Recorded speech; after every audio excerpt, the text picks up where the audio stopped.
The sun was barely up when traffic choked the city streets like a slow, unforgiving tide. A silver sedan sat stranded at a red light, and inside it a man named Marcus Hale drummed his fingers anxiously against the steering wheel. His eyes darted between the clock on the dashboard and the rearview mirror where a small reflection showed the sleepy face of his 6-year-old daughter, Sophie, in her car seat, holding a worn-out teddy bear. Marcus's shirt was wrinkled, his tie crooked, and his mind a storm of exhaustion, worry, and quiet panic. He had already been late 3 times this month.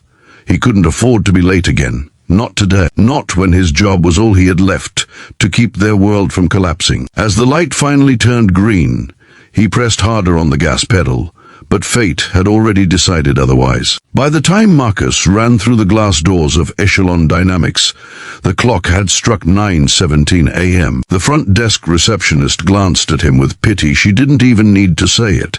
His boss had noticed. Before you dive deeper into this powerful real-life inspired story, please take a moment. If you believe in kindness, second chances, and the beauty of understanding someone's struggle like this video, share it and subscribe to our channel Kindness Journal. Your support helps us spread more stories that touch the heart and remind the world that compassion still exists. Marcus hurried toward his cubicle, trying to catch his breath, his shirt sticking to his back from the sprint through the parking lot. But before he could even sit, a voice deep, firm, and cold cut through the office air. "Mr. Hale, my office, now." It was Oliver Brandt, the CEO. At only 38, Oliver was already a legend in the tech world, brilliant, ruthless, and unshakably disciplined. He built Echelon from nothing, believing success came only through precision and control. Late employees to him were like cracks in glass.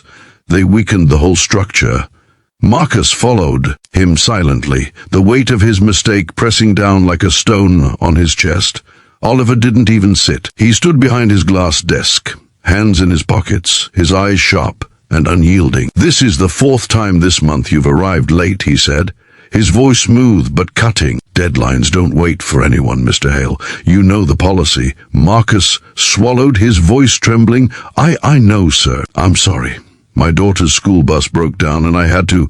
Oliver raised a hand, cutting him off. "Excuses. I've heard them all before." He turned toward the window overlooking the city skyline. "You're a good worker, Marcus, but reliability is everything here. I can't run a company on sympathy. I'm afraid I'll have to let you go." The words hung in the air like thunder before rain. Marcus stood frozen, his breath catching in his throat. Fired, just like that.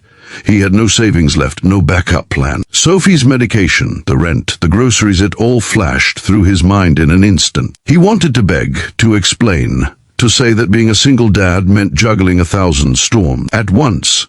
But the look on Oliver's face told him there was no space for empathy here. So he just nodded, gathered his things, and walked out. The office fell silent as he passed. Some co-workers avoided eye contact. Others whispered, "Poor guy." But none of it mattered. When he stepped outside, the sunlight felt harsh, like the world itself had turned its back on him. That evening, as Oliver sat in his penthouse overlooking the glittering city, he thought briefly of the man he had fired. There was a fleeting pang of discomfort, then it was gone.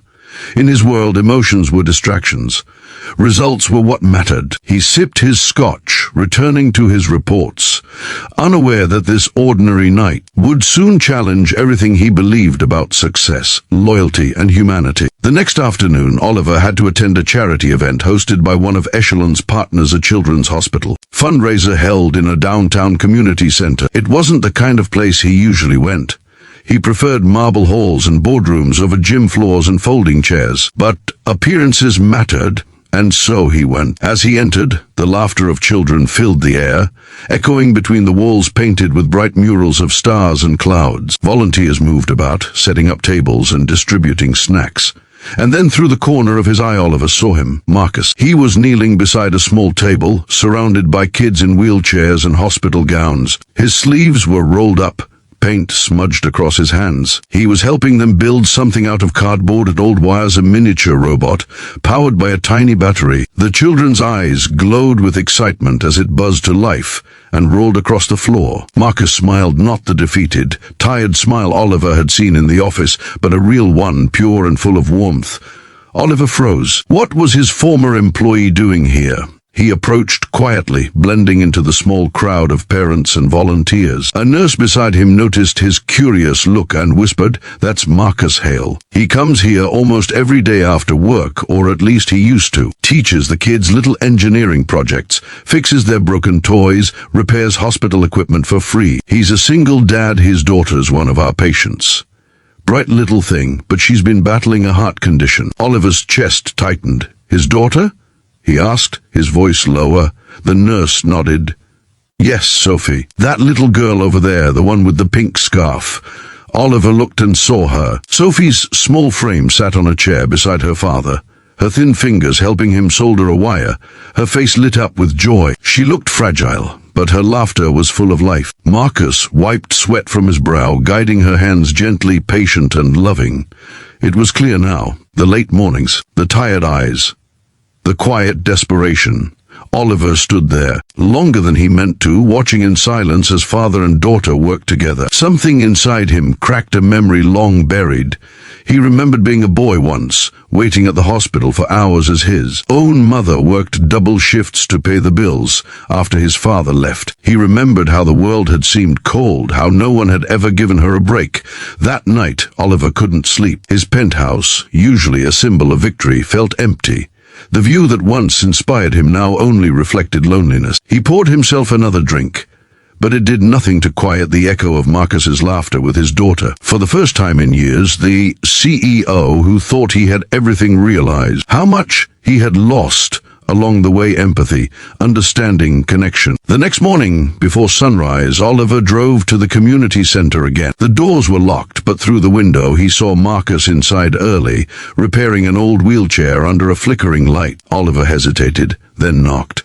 Marcus looked up, surprised. He wiped his hands and opened the door. For a long moment, neither spoke. Then Oliver said softly, "I saw you here yesterday."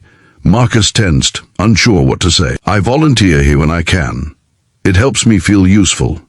Oliver nodded slowly. "I owe you an apology."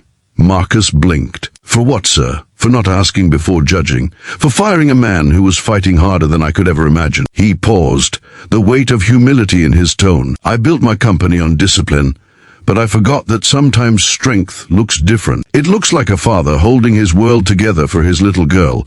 Marcus said nothing, his throat tight. Oliver took a breath. "Come back to Echelon, Marcus.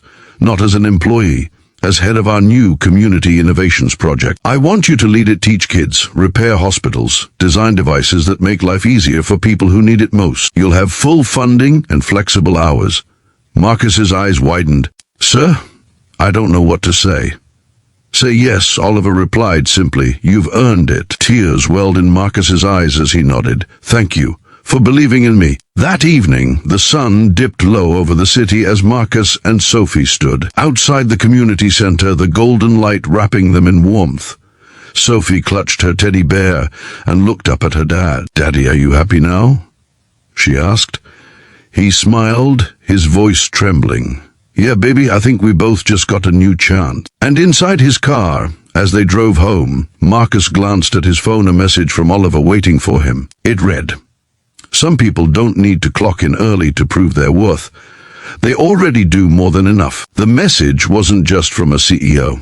It was from a man who had finally remembered what humanity felt like. Weeks later, Echelon Dynamics launched its new Heart and Hands initiative, a collaboration between technology and compassion, helping families and hospitals across the country. At the heart of it stood Marcus Hale and his daughter, their story inspiring thousands. Oliver attended the opening ceremony quietly, standing in the back as Marcus gave a short speech. He didn't talk about hardship or pain.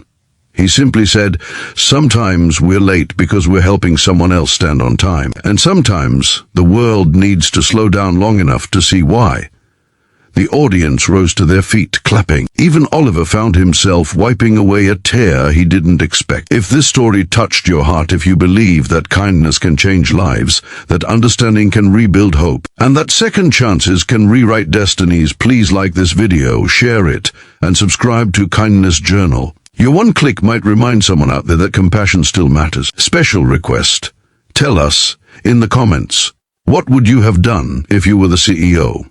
Would you have given Marcus another chance? Because sometimes it only takes one act of kindness to change a life forever.